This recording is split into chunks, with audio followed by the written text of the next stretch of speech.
नमस्कार। Political page पर आप सभी लोगों का स्वागत। आज इस वीडियो में चर्चा करते हैं झारखंड में पूर्व मुख्यमंत्री रघुवर की चुनाव से दूरी को लेकर संतुलन बनाने की जो भाजपा की कोशिश है उसकी चर्चा करते हैं। आखिर क्यों भाजपा के लिए रघुवर आज इतने महत्वपूर्ण हुए? दरअसल 2014 से 2019 तक जब भाजपा को पूर्ण बहुमत झारखंड में मिला तब भारतीय जनता पार्टी ने नॉन आदिवासी गैर आदिवासी मुख्यमंत्री रघुवर दास को मुख्यमंत्री बनाया। 5 साल तक उन्होंने सरकार चलाई, लेकिन 2019 में रघुवर दास के नेतृत्व में भारतीय जनता पार्टी को झारखंड में हार का सामना करना पड़ा। यहाँ तक रघुवर दास खुद जमशेदपुर पूर्वी सीट से चुनाव हार गए। ऐसे में रघुवर दास को झारखंड की राजनीति से अलग कर उड़ीसा का राज्यपाल बनाया गया। उस समय तो कहा यह जाने लगा था कि उड़ीसा के राज्य की राजनीति में भाजपा के बढ़ते प्रभाव को और अधिक बढ़ाने के लिए उड़ीसा का राज्यपाल रघुवर दास को बनाया गया। लेकिन अब झारखंड में जब चुनाव आने वाला है, झारखंड विधानसभा चुनाव अब कुछ ही दिनों की दूरी पर है। ऐसे में भारतीय जनता पार्टी को ओबीसी चेहरा के एक मजबूत नेता की कमी खल रही है। उस कमी को रघुवर दास के द्वारा फिर से पूरा किया जा सकता है। कई संभावनाओं पर बातचीत चल रही है। भारतीय जनता पार्टी के झारखंड में चुनाव सह प्रभारी हेमंत बिस्वा शर्मा भी भुवनेश्वर जाकर के राजभवन में रघुवर दास से मुलाकात कर चुके हैं। ऐसे में रघुवर दास की झारखंड की राजनीति में फिर से वापसी की संभावनाएं बलवती होती हुई नजर आ रही। नहीं तो जिस प्रकार से चुनावी प्रक्रिया शुरू हो चुकी है, चुनाव अभियान तमाम राजनीतिक दलों ने शुरू कर दिया है और ऐसे में ओबीसी चेहरे को लेकर के भाजपा में मंथन का दौर चल रहा है। दूसरी तरफ रघुवर दास के समर्थक भी मायूस नजर आ रहे हैं। यद्यपि रघुवर दास के कुछ समर्थक उड़ीसा यानी भुवनेश्वर जाकर के राजभवन में रघुवर दास से मुलाकात कर चुके हैं, फिर भी उनकी सक्रिय राजनीति में मौजूदगी न होने से उनके चहेतों को, उनके चाहने वालों के बीच में मायूसी है। एक और जो तथ्यात्मक चीजें हैं वो ये है कि जेडीयू में सरजू राय की वापसी हुई है। सरजू राय की वापसी का मतलब है कि जेडीयू बीजेपी से जमशेदपुर पूर्वी सीट जो कि रघुवर दास की सीट रही थी, उस सीट पर फिर से सरजू राय दावेदारी जताएंगे। पिछले बार भी रघुवर दास 2019 के झारखंड विधानसभा चुनाव में भी मुख्यमंत्री रघुवर दास को सरजू राय ने ही जमशेदपुर पूर्वी सीट पर पटखनी दी थी, लेकिन उस समय वो निर्दलीय थी। ऐसे में जमशेदपुर के कार्यकर्ताओं से लेकर पूरे झारखंड में जो ओबीसी चेहरा, ओबीसी कार्यकर्ता है, उनके बीच में रघुवर दास की कमी खल गई।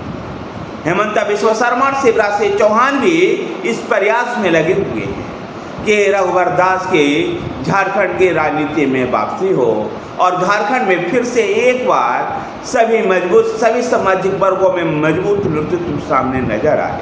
जहां आदिवासियों में कई नेता भारतीय जनता पार्टी के सामने हैं, जिनमें अर्जुन मुंडा से लेकर बाबूलाल मरांडी और अभी झारखंड मुक्ति मोर्चा से आए हुए चंपई सोरेन, सीता सोरेन और कांग्रेस से आए हुए मधु कोरा की पत्नी गीता कोरा जैसे सक्सेस जो है, जहां आदिवासियों का नेतृत्व करेगी, तो वहीं पर ओबीसी चेहरा के रूप में रघुवर दास सामने होंगे। यद्यपि नेता प्रतिपक्ष अमर बौरी भी इस काम को निभा रहे हैं, लेकिन अमर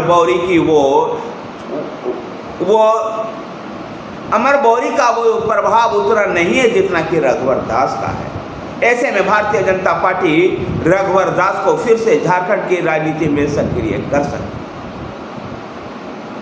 झारखंड में भारतीय जनता पार्टी का गठबंधन ऑल झारखंड स्टूडेंट्स यूनियन के साथ और जेडीयू के साथ होगा इसका हेमंत बिश्व शर्मा ने कहा कि बातचीत आज ऑल झारखंड स्टूडेंट्स यूनियन और जेडीयू के साथ बातचीत लगभग फाइनल हो चुकी है। पितृपक्ष के समाप्ति के बाद इसकी घोषणा की जाएगी। तो वहीं पर लोक जनशक्ति पार्टी रामविलास के अध्यक्ष चिराग पासवान ने भी कहा है कि भाजपा के साथ गठबंधन हो या ना हो, वो झारखंड विधानसभा का चुनाव लड़ेगी। ऐसे में भारतीय जनता पार्टी के लिए चिराग पासवान को भी समझाना मुश्किल हो रहा है। जहां तक बात all Jharkhand Assam students unions की है, तो ऑल झारखंड स्टूडेंट्स यूनियन 16 से 18 सीटों की मांग कर रहा है, लेकिन भारतीय जनता पार्टी इतनी सीटें उसको देने के पक्ष कर रही है। देखना दिलचस्प होगा आखिर इन तीनों दलों में कौन से सीट फार्मूला पर, कौन से सीट शेयरिंग फार्मूला पर बातचीत होगी। झारखंड में जहां लोक जनशक्ति पार्टी चुनाव लड़ने का ऐलान कर रही है, तो दूसरी तरफ सत्ता पक्ष जो आरजेडी, कांग्रेस, झारखंड मुक्ति मोर्चा, आरजेडी और कांग्रेस का जो गठबंधन है, फिर से एक बार गठबंधन के तहत ही चुनावी मैदान में उतरे। कुछ कम्युनिस्ट पार्टियों को भी इनको समर्थन मिलेगा और मैया समान निधि योजना को झारखंड मुक्ति मोर्चा और झारखंड के हेमंत सोरेन सरकार एक गेम चेंजर पॉलिसी मान रही है। देखना दिलचस्प होगा मैया समान निधि योजना झारखंड के लोगों के मानस पटल पर कितना अधिक छाता है।